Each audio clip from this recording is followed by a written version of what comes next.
Bonjour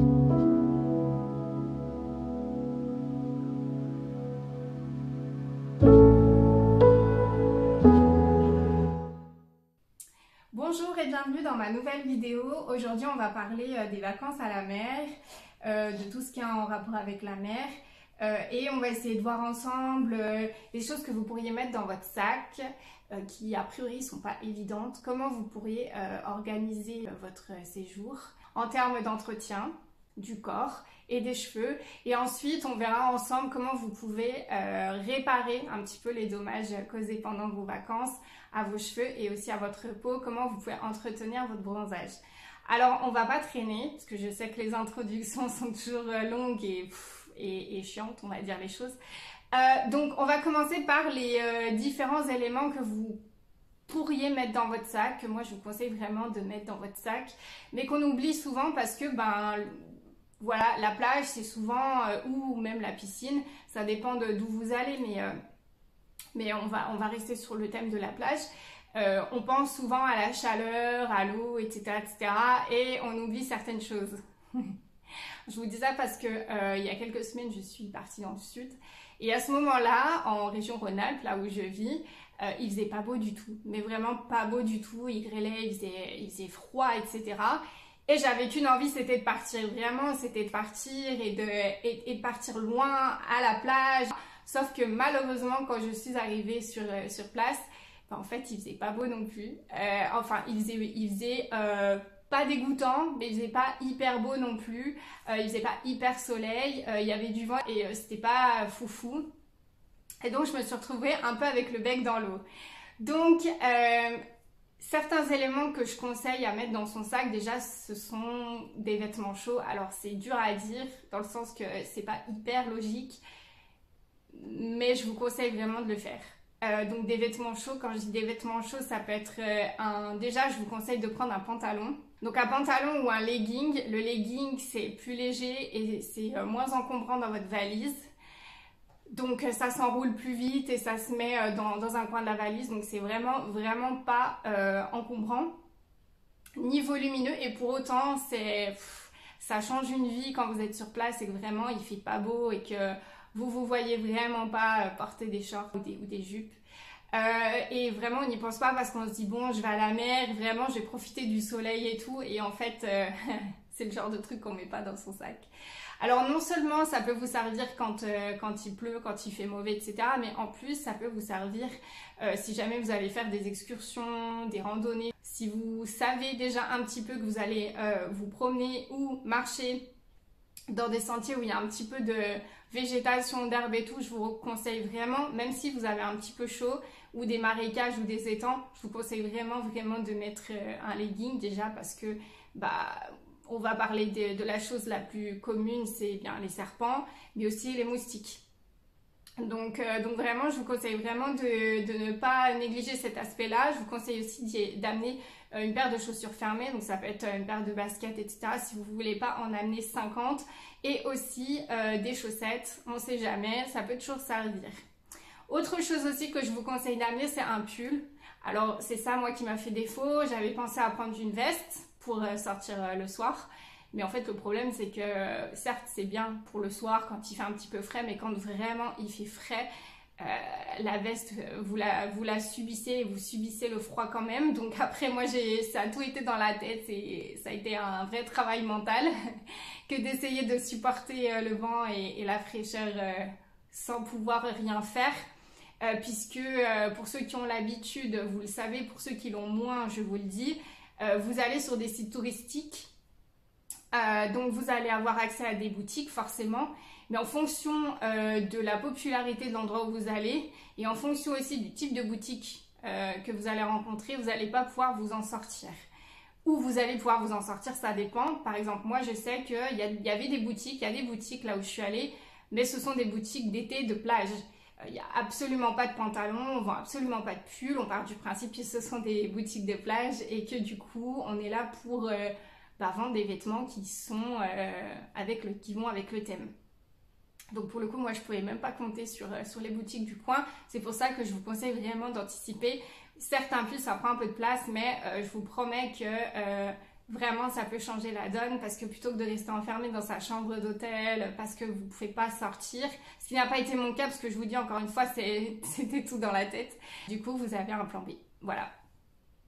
Petite indication par rapport au pull.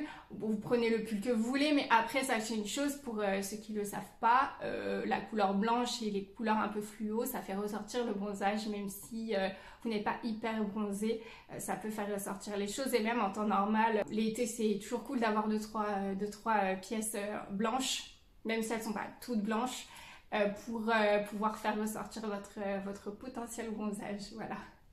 Parce que du coup, ça fait un contraste avec votre peau et votre peau ne sera jamais plus blanche que le t-shirt. Enfin, je crois. Pensez aussi à d'autres choses, par exemple une robe longue. Alors moi, personnellement, j'ai pas pris de robe longue parce que je me suis dit, je vais dans le sud, je vais bronzer, etc. Et en fait, le problème, c'est que justement par rapport à ces jours ensoleillés, moi je me suis entêtée et je suis quand même allée à la plage. J'ai gardé mon short et tout parce que quand même, faut pas abuser non plus quand il fait froid.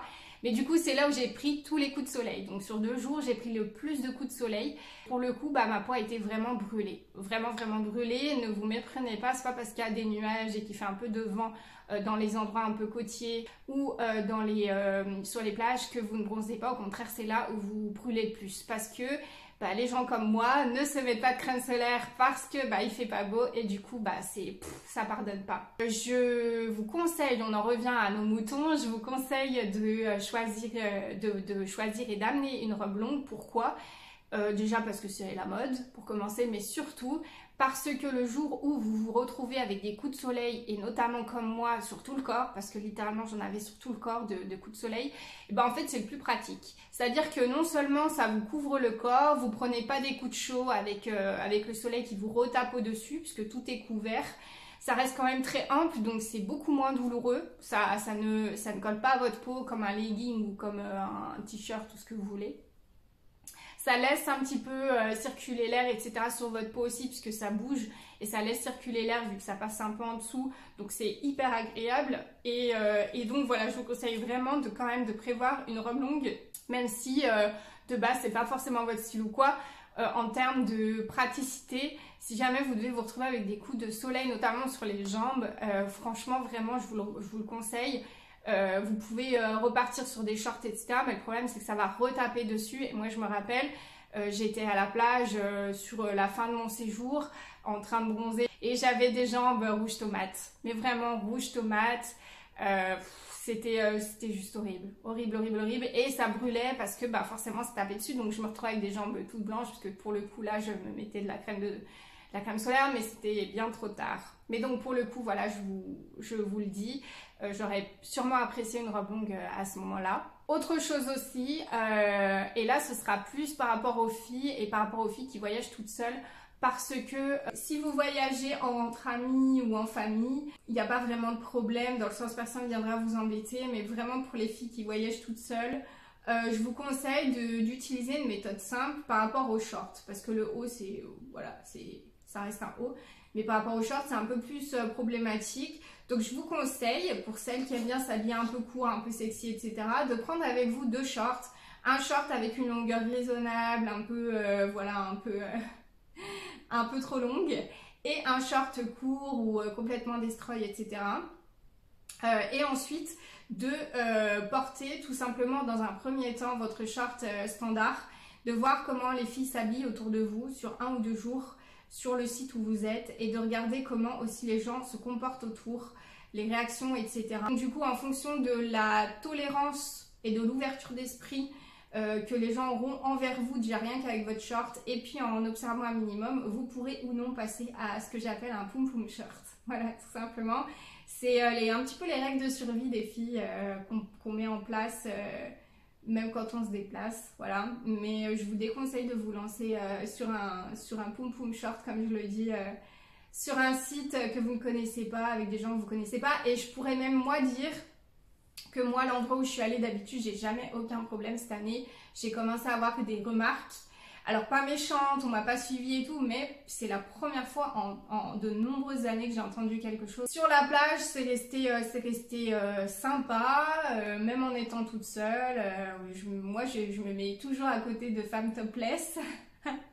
Parce que du coup, je sais qu'on va pas m'embêter. Il y a des femmes topless, souvent elles sont avec leur mari, pas toujours, mais souvent. Et je sais que voilà, là je suis dans un endroit où on viendra pas m'embêter. Et puis à la limite, je peux même me permettre des tanguini ou des stringini, je sais pas si ça se dit, mais en tout cas voilà. Petite astuce par rapport à vos draps de plage, vos serviettes de plage. Surtout si vous restez sur une grosse semaine et si c'est du sable et non des cailloux. Je vous déconseille de prendre une serviette de plage qui est claire. Moi, la mienne est blanche avec une grosse tête de guépard ou de léopard, je sais plus, ou de tigre, je sais plus. Et le truc, c'est qu'au bout de 3 jours, ben, on commence à voir qu'elle a été utilisée. Et surtout quand vous n'avez pas accès à de quoi laver votre serviette, voilà, ça peut être dérangeant. Donc, je vous conseille plutôt d'opter pour des serviettes de plage un peu plus foncées. Autre chose aussi par rapport au matériel que vous pourriez mettre dans votre sac, dans vos bagages, par rapport aux hôtels. Alors pour ceux qui ont l'habitude, vous pouvez sauter ce passage. Pour ceux qui l'ont pas, vous pouvez rester. Les hôtels, quand vous décidez de partir en vacances dans un hôtel, vous avez plusieurs options qui sont très très propres à chaque restaurant. Il n'y a pas de règles en fait. C'est soit l'hôtel vous fournit un espèce de distributeur dans la douche qui va faire à la fois gel douche et shampoing, soit ils vont vous donner des petits échantillons avec d'un côté un shampoing et d'un autre côté un gel douche, je vais pas y arriver, et parfois même ils vous donnent une petite bouteille avec du lait pour le corps. Parce que la plupart du temps, quand vous revenez de la plage, il faut bien vous hydrater. Après, c'est clair et net, on va pas se le cacher, ça tient pas sur tout le corps. Enfin, l'espèce de petit échantillon vous tiendra jamais sur tout le corps et jamais sur plusieurs fois, mais c'est vraiment pour être accueillant. Et de la même façon, voilà, le shampoing et le gel douche, c'est pareil dans des petits échantillons. On va se le dire aussi, ça tient pas tous les jours puisque voilà, en temps normal, vous allez à la mer, vous vous lavez les cheveux tous les jours, enfin il me semble. En tout cas, je vous le conseille. Toujours est-il que dans cette situation-là où vous avez un énorme distributeur de gel douche et de shampoing, je vous rappelle une chose que j'arrête pas de dire dans mes vidéos d'entretien de cheveux, surtout pour l'entretien de cheveux blonds, mais ça vaut vraiment pour tout entretien de cheveux. Un shampoing ne pourra jamais être efficace avec un gel douche. Voilà, un gel douche doit être distinct d'un shampoing, il n'y a pas les mêmes propriétés, etc. Si on vous propose un produit qui va pour le corps et pour les cheveux, c'est qu'il y a un souci. Donc pour les mecs, pourquoi pas. Pour les filles qui s'en foutent un peu, pourquoi pas. Voilà, moi je sais que personnellement, avec mes cheveux, c'est pas possible. Donc je vais profiter un max du gel douche qui m'est proposé. Et puis souvent, ce sont des trucs locaux, c'est des choses qui sont typiques du lieu. Par exemple, je me rappelle qu'en Crète, on avait des choses avec de l'huile d'olive et tout, mais c'était... Voilà, moi j'adore, vraiment j'adore. Après ça, pour les shampoings, c'est pas possible, donc j'amène mes propres affaires. Donc faites attention à ça aussi. La plupart du temps, ils vous fournissent le drap de bain, etc. Il faut juste vous renseigner, mais je vous mets vraiment en garde par rapport au gel douche et au shampoing que vous pouvez trouver dans les chambres d'hôtel quand vous partez en vacances à la mer. Ou à l'océan, c'est pareil. Souvent, voilà, on ne fait pas dans les petits oignons, vous voyez. On vous donne des choses, mais c'est vrai qu'après, si vous avez des petites exigences, il faut venir avec vos propres affaires.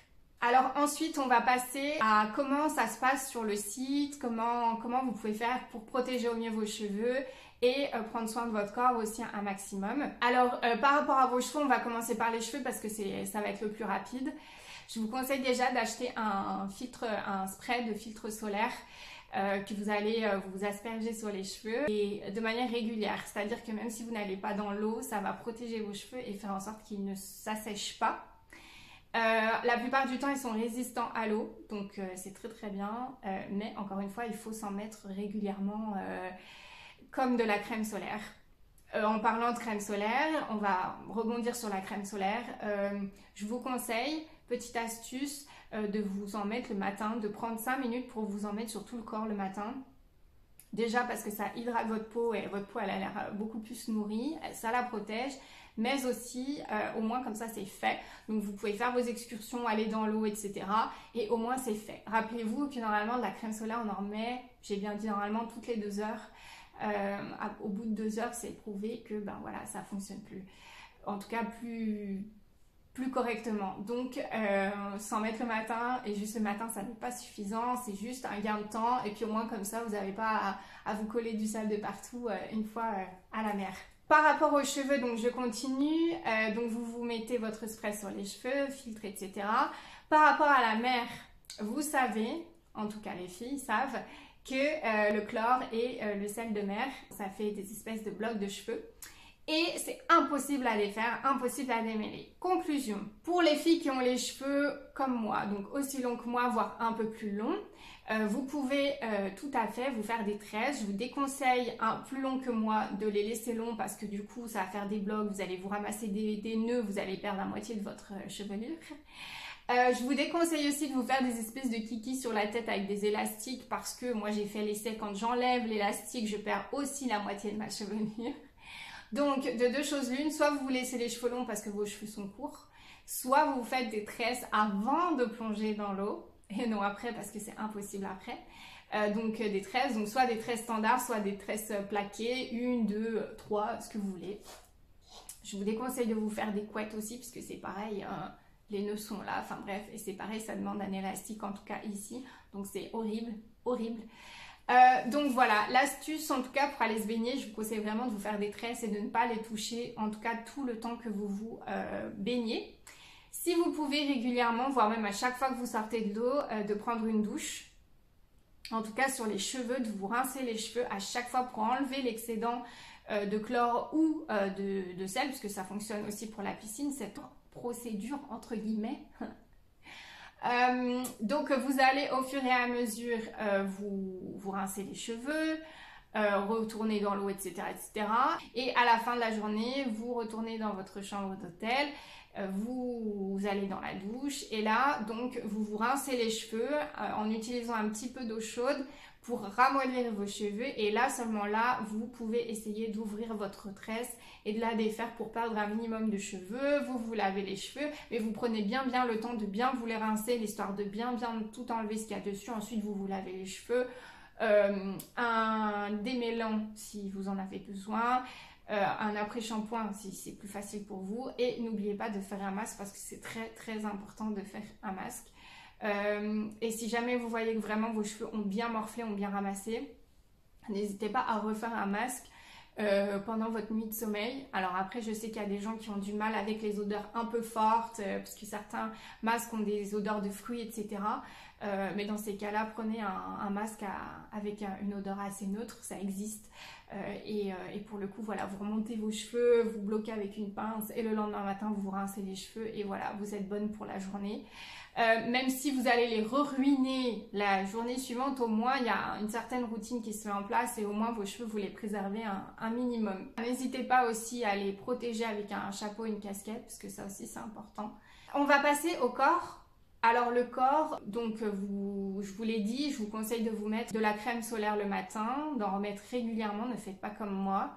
La crème solaire, je le répète ou je le dis, la crème solaire c'est connu, ne vous empêche pas de bronzer, d'accord? Quand bien même vous êtes persuadé que c'est le cas, la crème solaire ne vous empêche pas de bronzer, elle enlève juste les UV qui vous font avoir des coups de soleil, donc vraiment. Et si jamais vous n'êtes pas convaincu de ça, prenez un indice 30, ou 20, ça existe. Et mettez-vous-en, mais vraiment je vous le dis, ne sous-estimez pas la crème solaire parce que c'est hyper important. Alors, en fin de journée, vous rentrez de votre journée de plage. Là, vous avez deux options. Soit vous êtes recouverte de coups de soleil. Et dans ces cas-là, je vous le dis, ne faites absolument rien. Vous prenez votre douche, vous utilisez de l'eau froide un maximum, même si c'est très désagréable parce que votre peau est toute brûlée. Donc le chaud, entre guillemets, appelle le chaud, d'accord? Vous verrez que si vous faites une douche à l'eau chaude, ça va vous brûler de toute façon. Donc un minimum froid, l'histoire de refroidir les tissus de votre corps. Et de bien hydrater. Alors soit d'hydrater avec de la biafine, avec de la crème hydratante qu'on verra un peu plus tard, soit hydrater avec de la, vous savez, ils font maintenant des crèmes spéciales après soleil, etc. C'est hyper important de vous hydrater tout le corps comme ça, tout simplement parce que votre corps est brûlé. Donc hydrater, c'est vraiment ce qui est conseillé. Biafine, vous ferez bien attention parce que la biafine, ça attire aussi le soleil. Donc, je vous déconseille par exemple de rentrer à midi, d'en mettre de la biafine, de vous recouvrir le corps de biafine et de ressortir parce que vous allez brûler 2 fois plus. Donc, la biafine, c'est bien, mais juste avant de dormir et en ne sortant plus après. Et pour les coups de soleil, je vous déconseille vraiment de partir sur du gommage. Je vais vous expliquer dans 2 secondes un petit peu ce qu'on peut faire quand on est bronzé mais non brûlé. Ne faites pas de gommage parce que votre peau est brûlée, en fait il n'y a rien à gommer, ce sera à l'étape d'après quand votre peau aura récupéré, mais s'il vous plaît ne vous exfoliez pas, ne gommez pas votre peau si elle est brûlée parce que elle est brûlée en fait, donc ça ne sert à rien, puis en plus je suis désolée mais c'est hyper douloureux. Alors maintenant on va passer au moment le plus intéressant entre guillemets, c'est-à-dire les soins que vous pouvez faire quand vous rentrez de la plage. Si votre peau est bronzée, moi ce que je vous conseille de faire, c'est tout simplement de prendre une douche et de vous hydrater après avec des produits hydratants, d'accord. Et si jamais vous commencez à peler, eh bien de vous exfolier ou de vous gommer la peau et ensuite de vous hydrater la peau. Quelle est la solution pour garder son bronzage un maximum de temps? Ça, c'est la 3e et dernière partie de cette vidéo. Donc, quand vous rentrez à la maison, comment vous pouvez entretenir votre bronzage pour qu'il dure le plus longtemps possible? Alors, je vais vous montrer des produits que moi j'utilise. Il y a plusieurs façons de faire. Il y a plusieurs routines qu'on peut mettre en place parce qu'il y a une peuplade de produits qui vous sont proposés aujourd'hui pour ça. Après, il faut savoir les utiliser correctement. Il faut avoir la bonne routine. Mais en tout cas, on va essayer de voir ça ensemble. Donc une fois que vous êtes rentré à la maison, vous êtes bronzé ou vous commencez à peler, d'accord? Dans tous les cas, la routine sera la même, que vous peliez ou que vous soyez bronzé, tout simplement parce que même si votre peau ne part pas, le bronzage, le grain de votre peau, il y a quand même des micro-particules de votre peau qui s'en va et donc c'est hyper important de gommer. De la même façon que pour la crème solaire, où on a ce cliché de dire mince si j'en mets je vais jamais bronzer, ne pensez pas qu'avec un exfoliant ou un gommant, vous allez perdre votre bronzage, bien au contraire. Alors effectivement il va s'atténuer, là par exemple vous voyez mon visage est beaucoup moins bronzé que quand je suis revenue du sud, mais c'est normal, c'est tout à fait normal. Après il faut bien hydrater aussi pour pouvoir garder ce que vous avez, tout simplement. Et puis après les choses s'entretiennent, hein. Je veux dire, vous ne pouvez pas garder un bronzage, enfin sauf si votre peau elle est disposée et disponible pour ça. Si vous avez des prédispositions pour ça aussi, déjà vous êtes mat de peau, mais votre bronzage concrètement vous ne pouvez pas le garder une année. Moi je sais que personnellement je ne garde pas un bronzage une année, je le garde maximum, attendez, alors je suis partie en août et en janvier, février j'avais encore des traces, donc août, septembre, octobre, novembre, je compte sur les doigts, hein. Août, septembre, octobre, novembre, décembre, janvier, je le garde environ 6 mois, donc la moitié d'une année. Et ensuite, il va falloir que je remette le truc en route en repartant fin juin, etc. D'accord? Donc voilà, on va faire au mieux, on fait au mieux, mais sachez que voilà, un bronzage, ça n'est pas éternel, sauf si vous êtes dans un endroit qui s'y prête, donc le sud, etc. Vous êtes constamment au soleil ou alors vous êtes constamment dans votre jardin, comme certains de mes collègues qui font beaucoup de jardinage et qui sont bronzés toute l'année, ou alors vous faites énormément de sport. Mais dans tous les cas, voilà, sachez qu'il n'y a pas de miracle. On peut essayer de faire au mieux, mais en tout cas, il n'y a pas de miracle. Alors, on revient à nos moutons. Vous êtes donc dans votre douche. Qu'est-ce que vous faites? Vous avez 2 façons de procéder. Là, ça fait 4. Vous avez 2 façons de procéder. Vous avez le système de la douche où vous avez des micro-gommants, des micro-exfoliants qui sont intégrés dans votre gel douche. Alors, je vous avoue qu'il n'y en a pas des masses. Moi, je vais vous montrer les 2 que j'utilise. Donc, vous avez le label à l'abricot, d'accord? Vous le voyez, il est terminé, mais vous le voyez, des petites particules. Hop, il fait la mise au point. Abricot et sucre, donc gommant, voilà, c'est label, donc Intermarché, il coûte 3 fois rien. Pour rien vous cacher, ça fait plusieurs années que je l'utilise, j'en suis assez contente. Mais par contre, je n'en ai pas trouvé récemment, donc je ne sais pas s'ils ont arrêté de le faire ou si il y en avait juste plus dans le magasin, mais dans tous les cas, voilà, récemment je n'en ai pas trouvé. Encore une fois, ça coûte pas énormément. Après, le petit bémol avec ça, alors le bon côté, Le bon côté, c'est que ça fait d'une pierre deux coups, ça fait à la fois gel douche et gommant. Le mauvais côté, le petit bémol, c'est qu'il y a très peu de gommant à l'intérieur et du coup, quand vous pelez vraiment beaucoup, malheureusement, ça n'est pas très efficace. Après, il faut compléter avec d'autres choses. Vous avez aussi la version de Leclerc, qui est celle-ci, voyez, hop. Donc, Manava, qui est la marque de Leclerc. Voyez, donc pour le coup celui-là il est tout neuf, gel douche gommant au savon noir, donc c'est pas exactement le même parfum mais je trouve ça vachement cool et je sais pas si vous allez réussir à voir parce qu'il y a l'effet de la vitre, mais il y a des voilà, il y a des petites parties qui sont gommantes exfoliantes à l'intérieur et c'est pareil, donc si je crois que je l'ai essayé hier et c'est pareil, voilà, il n'y a pas énormément de petites billes gommantes à l'intérieur, mais ça fait quand même son taf pour quelqu'un qui a un bronzage sans pelage. Ce qui n'est pas mon cas, moi je pèle de partout, je perds ma peau, on dirait un vrai petit serpent, j'en saigne de partout, c'est pire que mon chat qui perd ses poils, je ne vais pas vous faire un dessin. Donc ça c'est la partie gel douche avec des petites billes gommantes, je suis sûre que Carrefour doit en faire aussi, j'en ai pas trouvé, mais dans tous les cas voilà, et comme ce sont les marques du magasin, vraiment ça coûte pas une blinde quoi. Vous avez aussi la version plus nette, qui à mon sens est la plus efficace, c'est celle du gommage végétal pour le corps qui est faite par Yves Rocher. Donc vous voyez elle est vide à base d'abricot. Je sais qu'ils en font d'autres aussi, mais celle-là c'est la moins chère. Je vous mettrai sûrement le prix en bas de l'écran. Hop, voilà. Donc voilà, gommage végétal pour le corps. Vous en avez, c'est un assez gros tube hein, finalement. Vous en avez 150 ml. Et par contre là il n'y a que du gommage, c'est-à-dire qu'il n'y a que de la poudre d'abricot avec légèrement de produits pour que ça glisse et que ça soit agréable à la douche. Mais en tout cas moi vraiment c'est celui que je vous conseille, surtout si vous pelez, parce qu'il est vraiment concentré. Pardon, il y a des pots qui volent. Donc il est vraiment concentré et vraiment je vous le recommande. Vraiment, attendez peut-être qu'il y ait des remises etc. ou pour toutes celles qui ont des cartes. Vous pouvez avoir une remise dessus sans souci, moins 50, ça dépend des cartes que vous avez. Vous avez la dernière option qui s'offre à vous, qui est à mon sens pas la meilleure, mais bon écoutez, il y en a qui s'appelaient, mais bon voilà j'en parle quand même. Vous pouvez aussi prendre votre douche tout simplement avec un gel douche standard et finir avec un gommant hydratant. Ça c'est l'autre version. Donc je vous montre une autre version de d'Yves Rocher, ça a été un cadeau, je crois, pour mon anniversaire. On me l'a offert. Donc, je pense que c'est un échantillon, je ne suis pas sûre. 75 ml. Et donc, c'est un gommage riche pour le corps à base d'amandes, de beurre de karité et d'amandes. Et donc, en gros, vous faites ça sur le corps. Enfin, normalement, c'est un format visage, mais pour être très honnête, je m'en fous. Et donc, ah bah non, c'est gommage riche pour le corps, pardon, autant pour moi.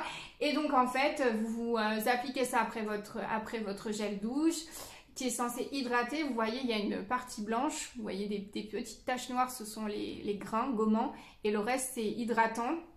C'est pareil, c'est pas foufou en termes de concentration de grains gommants, donc faut pas s'attendre à des miracles si vous pelez comme moi.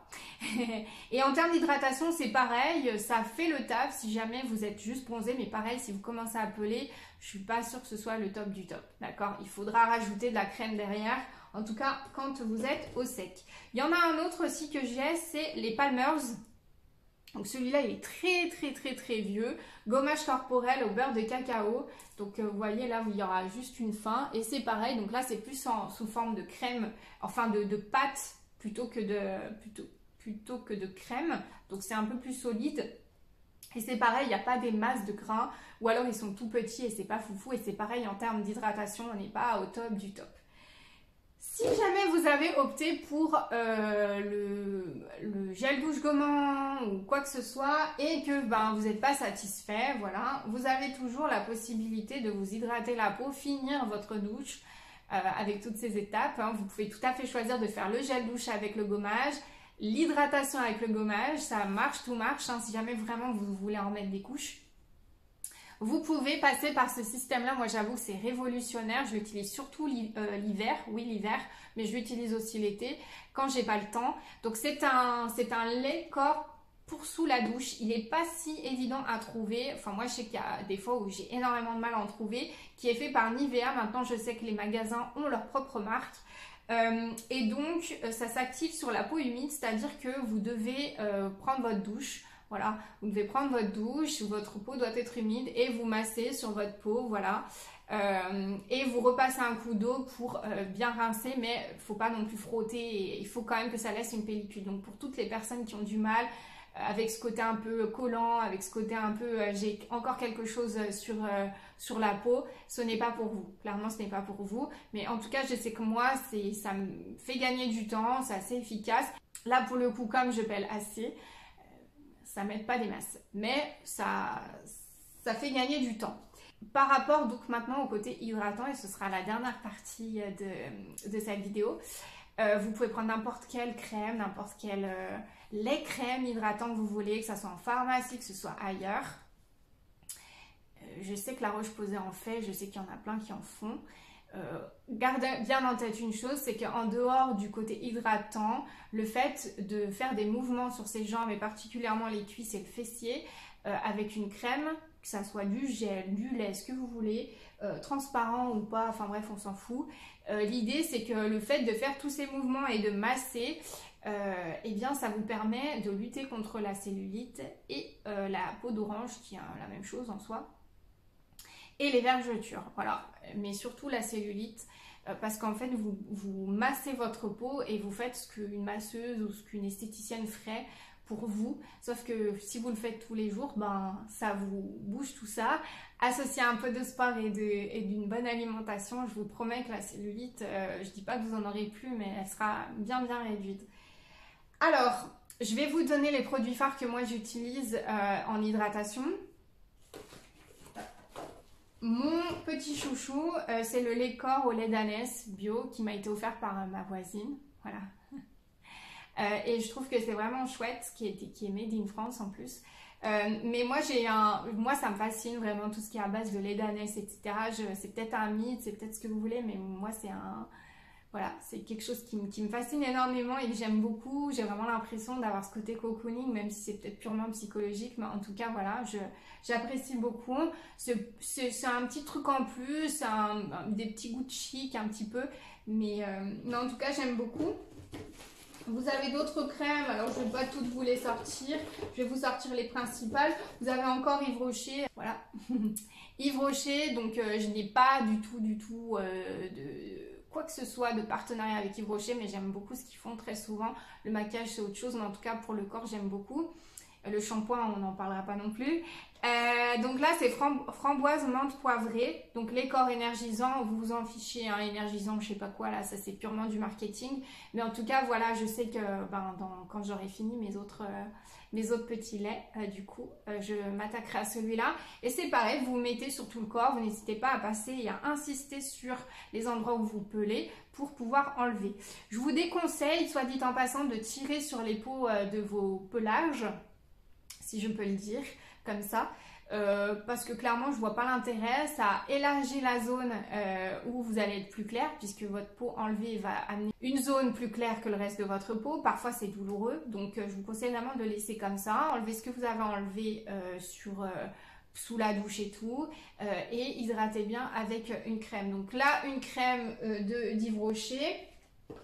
J'ai aussi une autre, donc la crème d'ânesse, je vous l'ai montré, mais vraiment n'importe quelle crème peut fonctionner, et vraiment la top du top si jamais vous avez des coups de soleil ou même vraiment une grosse zone où vous avez du pelage, je vous conseille la Nivea. Donc c'est pareil, j'ai aucun partenariat avec Nivea, vous avez vu, je vous ai déjà présenté un produit à utiliser sous la douche. C'est celui-là moi que je vous conseille, c'est le bleu avec un bec verseur. Mais vraiment tout produit venant de Nivea pour bien hydrater la peau, encore une fois quand vous vous êtes tapé des coups de soleil ou même quand vous pelez de ouf, c'est vraiment ça, parce que c'est vraiment, ça vous hydrate, vous le voyez sur votre peau, ça vous fait même briller la peau, donc ça a même un petit côté joli. Là pour le coup c'est le lait crème nourrissant. Voilà, sur ce format-là. Après, je n'ai pas d'allergie, je n'ai rien de tout ça, donc peut-être à prendre avec des pincettes pour ceux qui sont sensibles et qui ont des allergies. Peut-être dirigez-vous plutôt sur les pharmacies, mais en tout cas, vraiment, je vous conseille ça. Ça s'étale bien, mais c'est assez épais et c'est exactement ce qu'on veut, surtout pour les coups de soleil. Ne négligez pas votre peau et ne pensez pas que parce qu'elle est brûlée, etc., il faut la négliger. Il faut vraiment en prendre soin et c'est aussi comme ça que vous pourrez garder votre bronzage plus longtemps. Je voulais juste finir cette vidéo avec 2-3 petites remarques par rapport justement sur le thème de la plage, surtout par rapport aux femmes. Vous avez de la cellulite, c'est pas grave. Vous avez des problèmes de poids, ce n'est pas grave. Vous voulez vous mettre en bikini ou en maillot de bain une pièce, ce n'est pas grave. Vous voulez vous mettre topless ou pas, c'est pas grave. Vous avez des poils aux jambes, sous les bras, c'est pas grave. On est au 21e siècle aujourd'hui et j'ose espérer que voilà, tout ça aujourd'hui c'est un détail. Alors bon, dit de ma part, c'est peut-être culotté, mais en tout cas voilà, c'est en déployant des messages comme ça que qu'on arrive à mieux s'accepter. Vous êtes comme vous êtes et le monde est très bien comme ça. J'ai oublié les vergetures aussi, on en a tous, hein. Même les hommes en ont. Et oui, même les hommes en ont. Et pour autant, on leur fait jamais aucune remarque à eux. Ouais. Donc les vergetures, ce n'est pas un problème. Et moi, j'aime à penser, vous savez, après on se fait des raisons comme on veut, on se parle comme on a envie de se parler. Mais moi, j'aime à penser que, par exemple, je vais prendre mes vergetures à moi sur mes cuisses à moi. Et ben quand je suis bronzée, ça fait des espèces de petites vagues blanches. Et je trouve ça magnifique. Très honnêtement, je trouve ça très beau. Très très beau. Je vais pas parler de la cellulite, mais je vais parler des vergetures. Et en tout cas, voilà, c'est une façon de voir les choses. Donc écoutez, je vous souhaite de passer de belles vacances. Je ne sais pas si je referai de vidéo d'ici à la fin des vacances. J'ai plein d'idées, mais faut s'installer, il faut se préparer, il faut poser la caméra, et puis il faut avoir du contenu. Donc on verra si j'ai l'inspiration et la motivation. Mais on va finir la vidéo comme je le fais d'habitude. N'oubliez pas une chose, la différence, c'est ce qui fait le monde.